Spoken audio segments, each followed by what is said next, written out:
آنے والے نوجوانوں کو جو ہے وہ موقع ملنا چاہیے اور ان کی حوصلہ افزائی ہونی چاہیے کہ غصہ نہ کیا کریں، یہ نقصان دہ بات ہے۔ میرے بھائیوں، اللہ ہمیں ہر نافرمانی سے بچنے کی توفیق عطا۔ تو میں یہ عرض کر رہا تھا، اگر کسی انسان کا حق کسی کے ذمہ ہے، جب تک اس کو معاف نہیں کرائے گا، ادا نہیں کرے گا، اس کی توبہ بھی قبول، یہ بھی لازم ہے اور ضروری ہے۔ اور پھر مجھے بھی پتہ ہے، آپ کو بھی پتہ ہے کہ میرے اندر کیا کمزوریاں ہیں، کیا کوتاہیاں ہیں۔ ہر کوتاہی اور ہر کمزوری سے اپنے رب سے معافی مانگ لینا۔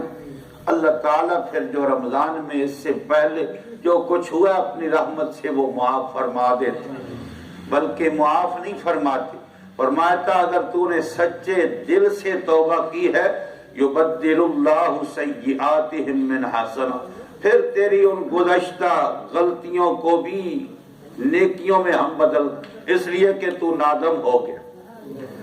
اور ایک جو ہے وہ توبۃ نصوحہ، توبۃ نصوحہ، یہ تو آپ نے سنا ہے۔ توبہ نصوحہ کا مطلب کیا ہے؟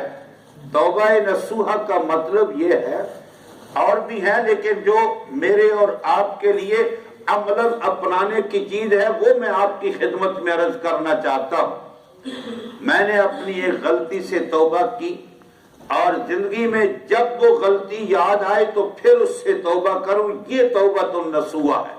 یہ نہ سمجھ رہے کہ پہلے توبہ کر چکا ہوں، معافی ہو چکی ہے، بلکہ اپنے اعمال صالحہ کو اللہ کی نعمتوں کے مقابل میں حقیر جاننا، یہ توبۃ النصوحہ ہے۔ اللہ ہمیں اس کی توفیق عطا فرمائے۔ اب زندگی میں پہلے ہم نے قرآن نہیں پڑھا، شروع کیا ہے تو پہلی زندگی پہ ندامت کا اظہار کرنا، یہ توبۃ النصوحہ ہے۔ پہلے ہم نے نماز اگر ضائع کی ہے اور اب ہم نے نماز کو شروع کیا ہے اور پہلی ضائع کی ہوئی نمازوں کو یاد کر کے ندامت کا اظہار، یہ توبۃ النصوحہ ہے۔ اللہ اس کی ہمیں توفیق عطا فرمائے۔ محترم بھائیو، یہ چند باتیں بطور تمہید میں نے آپ کی خدمت میں عرض کی ہیں۔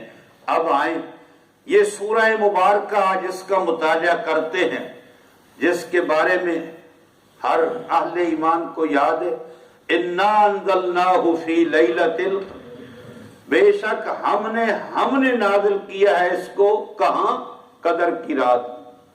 یہاں غور فرمائیں قرآن حکیم کا اسلوب جو ہے، سیدنا آدم علیہ السلام کو رب تعالیٰ نے پیدا کیا، زمین و آسمان کو رب تعالیٰ نے پیدا کیا، تو اپنی ذات پاک کے لیے واحد متکلم کا صیغہ رب تعالیٰ لائے، جو ایک معمولی صیغہ ہے، انی جاعل، میں بنانے والا ہوں، میں۔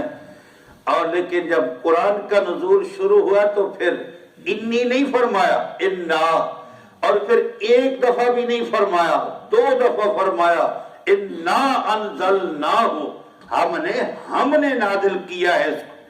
جو کو بڑا عظیم کام انسان کرے تو پوچھے یہ کس نے، تو پھر وہ نہیں میں نے کیا ہے، وہ بڑے سینہ تان کر ہم نے جناب کیا ہے یہ کام۔ تو خالق کائنات جو ہے اس مادی کائنات کو پیدا کرنے کے لیے یہ اپنی عظمت کا اظہار نہیں فرما، لیکن جب روحانی دنیا کی بنیاد رب تعالیٰ رکھ رہے ہیں تو اپنے لیے عظمت کی بات فرما، انا انزلناہ، ہم نے نازل کیا ہے کس کو؟ اس قرآن کو، فی لیلۃ القدر، قدر کی رات میں۔ اور اگر میں یہ بات عرض کروں تو شاید غلط نہ ہو کہ اس رات کو جو قدر ملی ہے وہ اس قرآن کے نزول کی وجہ ہی سے ملی ہے، یعنی اس میں قرآن آیا اور اس رات کو قدر مل گئی۔ قدر کا معنی سمجھ لیں، قدر کے 3 معنی ہیں۔ کتنے معنی؟ 3۔ ایک تو یہی معنی ہے جو ہمارے ذہنوں میں موجود ہے، بھائی یہ بڑا ذی قدر ہے، عزت والا ہے، یہ چیز بڑی قابل قدر ہے، یعنی قابل احترام ہے۔ ایک تو یہی قدر کا معنی ہے، عزت والی رات، احترام والی رات۔ اور پھر اس کی عزت و احترام کی کوئی انتہا، ہزارہا مہینوں سے افضل رات، اتنی بڑی عزت والی رات۔ یہاں یہ بھی میں آپ کی خدمت میں عرض کر دوں کہ 1000 مہینے وہ 83 سال کچھ مہینوں کے بنتے ہیں، لیکن رب تعالیٰ یہ نہیں فرما رہے کہ یہ ان کے برابر ہے، اللہ فرما رہے ہیں کہ یہ ان سے بہتر ہے۔ کتنی بہتر ہے یہ اللہ آپ ہی، لیکن اگر برابر بھی ہو تو ایک رات کی عبادت جو ہے وہ 83 سال کی عبادت کے برابر ہو جائے تو پھر بھی سودا سستا ہے، سستا نہیں بہت ہی سستا ہے۔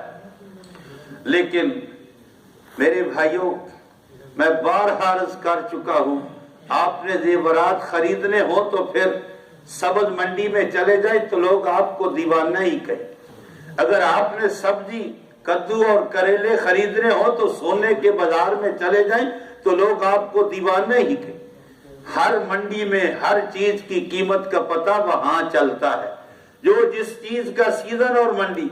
اور یہ جو نیکیوں کے بارے میں رب تعالیٰ فرماتے ہیں نا، اس کی منڈی آخرت کے میدان میں لگے گی، اور ایک ایک نیکی انسان کو جو ہے وہ قیمتی نظر آئے گی، قدر کی نگاہ سے اس کو دیکھے گا۔ اس لیے ام المومنین اما عائشہ صدیقہ رضی اللہ تعالی عنہا نے فرمایا کہ نبی پاک نے فرمایا کسی نیکی کو چھوٹی نیکی سمجھ کر مت چھوڑو، ہو سکتا ہے اسی کی وجہ سے تمہاری رب تعالیٰ بخشش فرما، اور کسی گناہ کو چھوٹا گناہ سمجھ کے مت کرو، ہو سکتا ہے کہ اسی پہ پکڑ آ جائے۔ تو نیکیوں کی منڈی اور بازار کہاں لگے گا؟ دوسرے جہان میں، جب یہ دنیا کے پاؤنڈ اور یہ سب کچھ ختم ہو جائے پھر پتہ چلے گا کہ قدر کی رات کی کیا عظمتیں تھیں، اور قدر کی رات کی نسبت سے رب تعالیٰ نے اپنے بندوں کو کیا عطا کیا ہے، اور کتنا اجر و ثواب اللہ تعالیٰ نے عطا فرمایا۔ ایک بات مولانا محترم کی موجودگی میں آج کہنے لگا ہوں، ذرا آپ بھی غور فرمائیں۔ رب تعالیٰ نے یہ نہیں فرمایا کہ وہ 1000 مہینوں سے بہتر ہے، یعنی اس رات میں اگر تم نماز پڑھ رہے ہو تو پھر تمہاری نماز 83 سالوں کے برابر کی نمازوں کے برابر ہو جائے گی۔ اس رات میں تم تلاوت کر رہے ہو تو تمہاری تلاوت جو ہے وہ 83 سالوں کی تلاوت کے برابر، اور تم جو ہے ذکر کر رہے ہو تمہارا ذکر، فرمایا نہیں، تمہاری زندگی کا ہر عمل رب تعالیٰ اس رات کی برکت سے اسی نسبت سے بڑھا دے۔ اس لیے میرے بھائیوں یہ رات قدر کی رات ہے، اور دوسرا اس کا معنی ہے اندازہ کرنا۔ ہم کہتے ہیں نا بھائی میرا مقدر میرے نال ہے، یعنی جو میری قسمت تھی وہ مجھے مل کے رہے گی۔ ایک قدر کا معنی اندازہ کرنا، حساب کتاب کرنا، فیصلہ کرنا۔ اس معنی میں علماء نے لکھا ہے کہ جب یہ رات آتی ہے تو پروردگار عالم جو انسانوں کے ساتھ سال میں ہونے والے معاملات ہوتے ہیں وہ تمام کے تمام اپنے فرشتوں کے سپرد کر دیتے ہیں۔ اب مجھے اور آپ کو تو پتہ نہیں ہے کہ ملک الموت کے سپرد ہماری موت کر دی گئی ہو، ہے پتہ؟ عقل مندی کا تقاضا تو یہ ہے نا کہ پھر ہم فکر کریں، پیچھے جو زندگی گزر چکی ہے اس سے معافی مانگ لے، اپنا نامہ اعمال صاف کرا لے، کلین کرا لے، اور آئندہ کے لیے ہم سنبھل جائیں۔ ہو سکتا ہے کہ ہماری زندگی کی صحت اور توانائیاں اس کا فیض کہ اس نے بیمار ہو جانا ہے، اس نے مصروف ہو جانا ہے، اور اس کے ساتھ یہ معاملہ ہونا ہے، اس لیے بھی اس کو کہتے ہیں قدر کی رات۔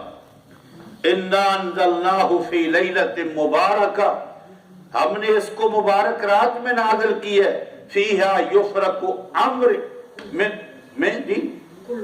کل امر حکیم، اس رات میں اس حکیم کی طرف سے حکمت کے فیصلے ان فرشتوں کے سپرد ہو جاتے ہیں۔